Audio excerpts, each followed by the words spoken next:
The light beneath the maple, there was a house at the edge of the village, wrapped in ivy and memories. It wasn't large or grand, just a single-story cottage with a small porch and a maple tree that blushed early every autumn. That's where Mira had spent every summer of her childhood, barefoot in the grass, listening to the wind and her grandmother's voice. Her grandmother, whom she called Nana, had the kind of presence that made the world feel slower. She wore soft clothes, drank tea from a mug that was always warm, and had hands that knew how to mend both socks and sadness. Mira loved her with the full-heartedness that children give without hesitation. Now, the house stood quiet. Nana had passed away 3 weeks ago. Mira, 15 now, stood on the porch with her hands deep in the pockets of her coat, staring at the empty rocking chair. The wind creaked the floorboards like an old lullaby. She wasn't sure why she had come back. Maybe it was the silence she missed. Maybe it was the way Nana used to sit quietly without needing to fill the space with words. Or maybe Mira hoped just a little that Nana might still be there in some way. She opened the door. The scent of chamomile lingered faintly in the air, mixed with lavender and old books.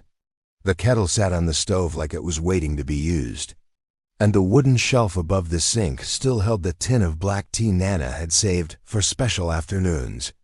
Mira moved through the cottage slowly, brushing her fingers over the backs of chairs, the bookshelf, the doorway where her height had been marked each year in pencil. She felt the ache begin to swell inside her, warm and sharp. She went to the cupboard and pulled out Nana's mug. It was chipped on the handle, just a little. Mira set water to boil. As the steam rose and the tea darkened in the cup, she sat at the small round table by the window, the place where they had sat together. Every morning of every summer. It had been just the two of them for most of Mira's life. Her parents worked in the city and traveled often, and while they loved her, it was Nana who made Mira feel known. She had a way of listening, not just to what was said, but to the space between the words. Mira wrapped her hands around the mug. She stared out the window at the maple tree.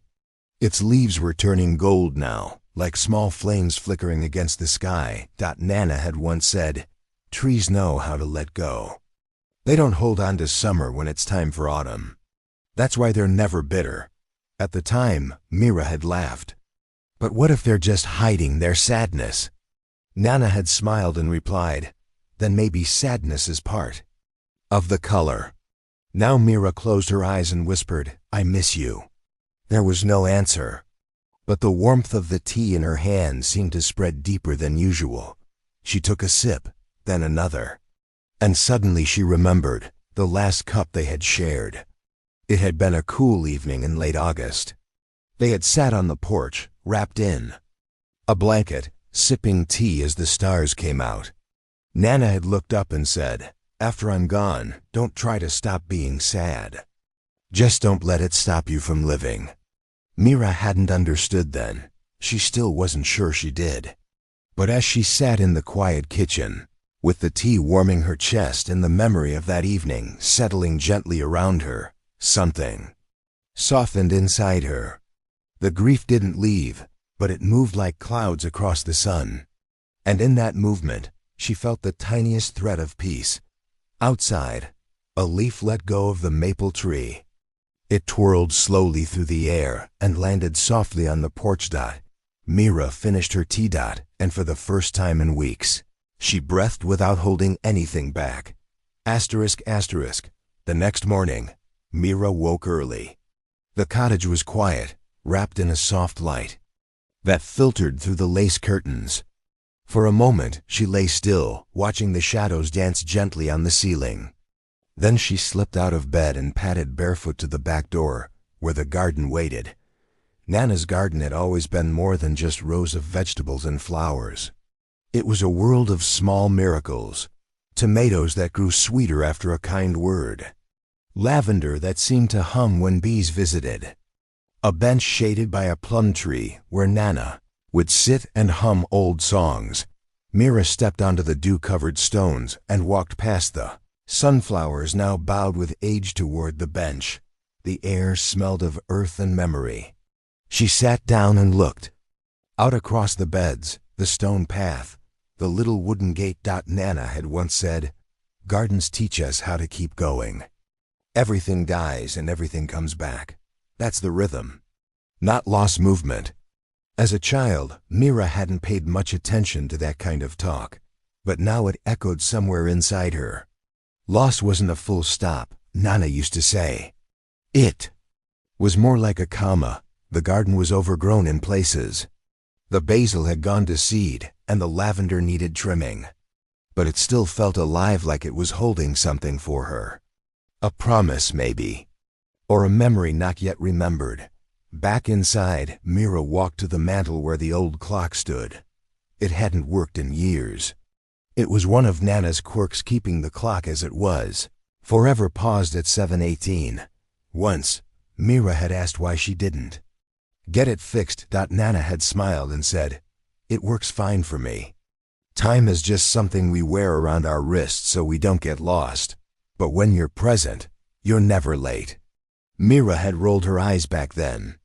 She was 11 and more interested in video games than philosophy. But now, the clock seemed like something sacred. A reminder that there were places beyond time, where things weren't measured in hours but in presence. She reached up and touched the clock's frame. Dust clung to her fingertips. She didn't try to wind it. Instead, she sat on the couch, where Nana had often read her stories. She picked up a small notebook from the table, one of Nana's journals. Mira hadn't opened any of them yet. She wasn't sure she was ready. But this time, her fingers moved before her thoughts could stop them. The handwriting was warm and looping, familiar like a voice. "Mira asked me today if people disappear when they die. I told her no, some things just change shape, like steam from tea, or the way music stays in the air even after the note is gone. I hope she remembers that." Mira felt her throat tighten. She flipped a few more pages. "She'll grow into someone strong but gentle, like the wind in the trees. I think she'll learn how to carry both joy and sorrow and not let either one turn her into stone." She closed the notebook gently and placed it on her lap. There were hundreds of pages, maybe more. Pages filled with thoughts, hopes, small moments.